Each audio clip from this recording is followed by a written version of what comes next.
Hello everybody and welcome to HIV 101 Epidemiology. My name is Stefan Perez and I am an HIV clinical specialist with Health HIV and the National Center for HIV Care in Minority Communities. And this is part of our HIV 101 webinar series. Today we'll be discussing HIV epidemiology in the United States. We'll talk about how ethnic minorities are disproportionately affected by HIV infection and AIDS in the United States. We'll identify some populations who have the highest rates of new HIV infections in the country, and we'll talk about how the epidemiology of HIV is currently or will be impacting the primary care environment. A brief overview of the epidemic in this country. There's approximately 1.2 million people living in the United States with HIV and AIDS. In 2010, there were about 48,000 new infections identified. 18% of those infected with HIV do not know their status, and this is significant when talking about risk behavior and screening. 32% of people living with HIV are diagnosed with advanced disease. This is also very significant because those patients typically are diagnosed much later in their disease course and diagnosed much sicker with significant opportunistic infections and lower CD4 counts. Another important key percentage is 50% of individuals who are aware of their HIV status are not adequately engaged in care, and this has been seen in significant publications in the past couple of years, in particular looking at the paper by Dr. Gardner discussing the HIV cascade of care. In terms of specific populations affected by HIV, men who have sex with men continue to carry the highest burdens of new and current infections. Women accounted for approximately 23% of new infections in 2009, and as we're going to see in the coming slides, people of color continue to be disproportionately affected by HIV and AIDS. In particular, young people less than 30 years old accounted for 39% of new infections in 2009, which is the highest percentage of any age group.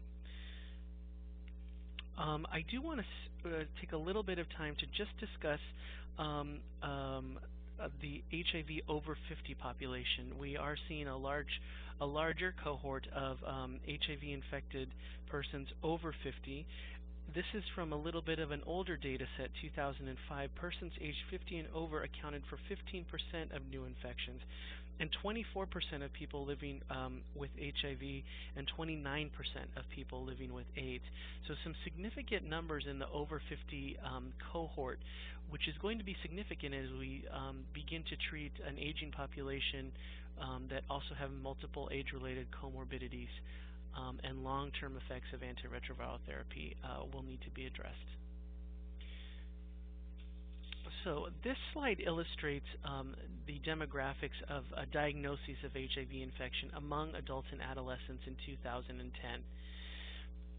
If you can see highlighted in yellow that the MSM population continue to carry the significant burden of new diagnoses of HIV infection, accounting for 61% of HIV diagnoses in 2010. Heterosexual contact, in particular in females, constitutes 18% of HIV diagnoses as the transmission category, followed by heterosexual contact for males and injection drug use.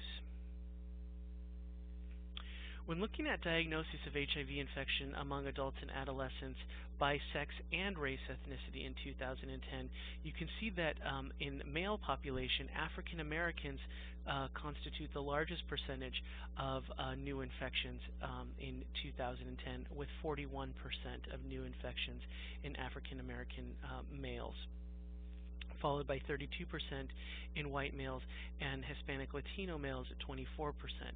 In the female population, roughly about 10,000 new infections, and 62% of those new infections were in African American females, followed by 18% Latinas.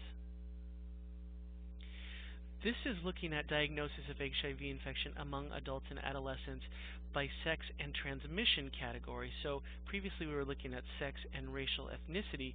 Now we're looking at sex and transmission category. So you can see among the female demographic that of those roughly 10,000 new infections, 86% of those infections were attributed to sexual transmission, heterosexual contact.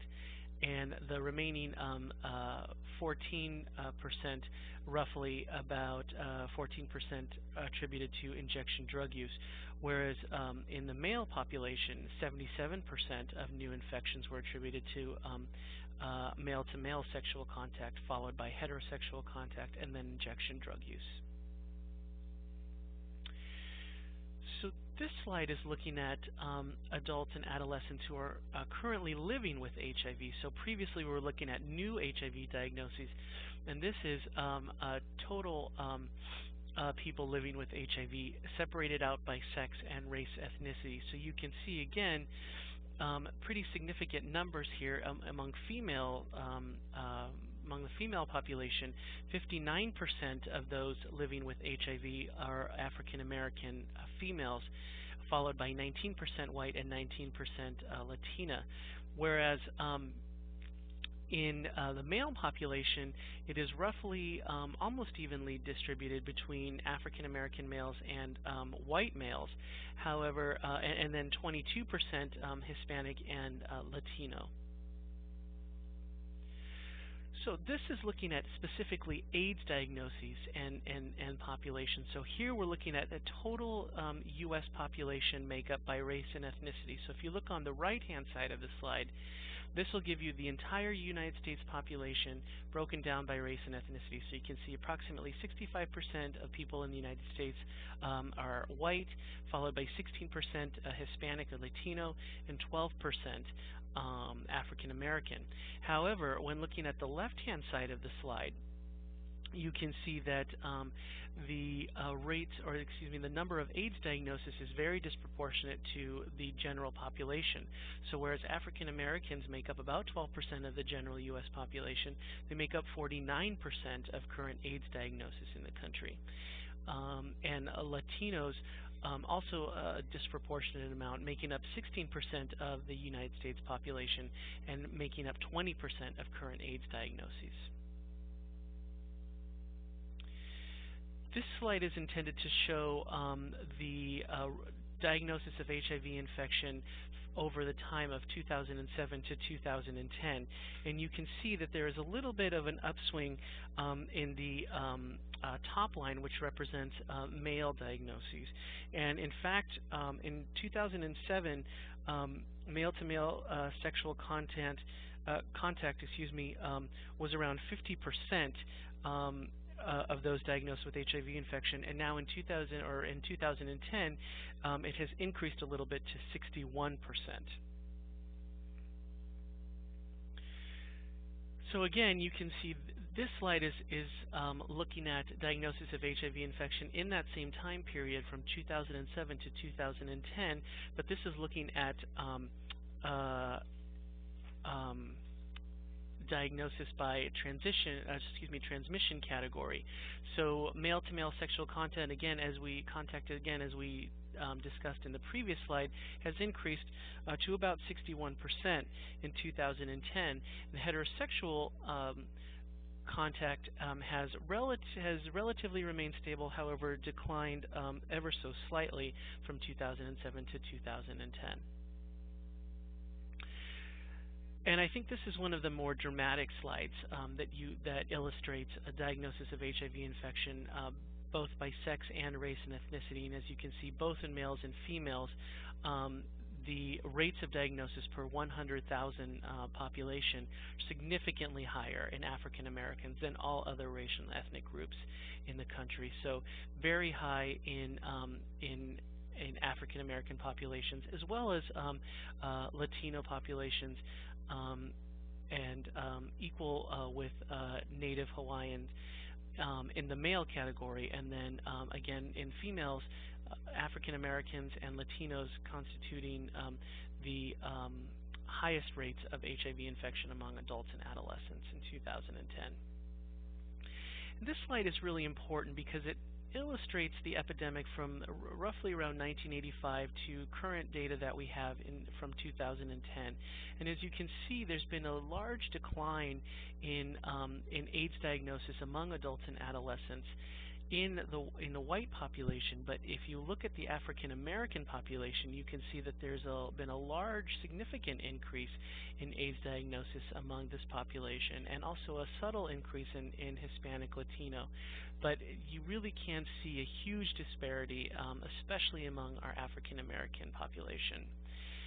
This is a geographical representation of rates of diagnosis of HIV infection among adults and adolescents in 2010. And as you can see, a very large increase in the rates of HIV infection are centered around the southern states. So in particular states like Florida, Georgia, Louisiana, very high rates of HIV infection and diagnosis in those states, and that's something that I think that we are all familiar with. Again, this slide is just illustrating the disproportionate rates of new infections in HIV infections in the United States population, and this is 2009 data. But again, as you can see, it supports everything that we've been saying about this being a disproportionate disease that affects racial and ethnic groups disproportionately. So again, African Americans constituting about 12% of the general U.S. population, and but 44% of new HIV infections. So what does this all mean for all of us as primary care providers? Well, in 2006, the CDC expanded screening recommendations to all persons 13 to 64. So that's very significant, because as we are screening these populations, we have the potential to bring many more patients into care who are HIV positive. But it's important to remember that these patients are also presenting with higher complexity. That includes testing late in their disease process, but also longer survival times, multiple medical comorbidities that are presenting in primary care. There have been many more programs instituted, much more funding given to testing for high volume healthcare settings, including emergency departments and labor and delivery, which have been very successful, but have also brought in many more patients to the healthcare system. Patients may also have migration from urban to rural areas and also rural to urban areas, taxing local HIV providers who may already have very large populations of HIV patients in their practice. We have this issue of specialty care versus primary care. Some areas do not have ready access to infectious disease providers or HIV specialty providers. HIV is now a chronic disease, and specialists are confronted with multiple comorbid conditions that primary care is used to, and conversely, primary care is being confronted with multiple specialty infectious disease issues. So it becomes a very difficult chronic illness to manage exclusively in specialty or in primary care, because there are so many comorbid conditions that can go along with HIV disease. HIV-positive patients often need specialty involvement, including GI or surgery or pulmonary or colorectal, so that can also complicate the picture a little bit in primary care. And then, of course, the Affordable Care Act is going to be bringing in multiple patients with multiple comorbid conditions who may have not previously had access to medical care. I'd like to thank you for participating in today's HIV 101 Epidemiology webinar. Please let me know if you have any questions. You can reach me at stefan@healthhiv.org. Thank you.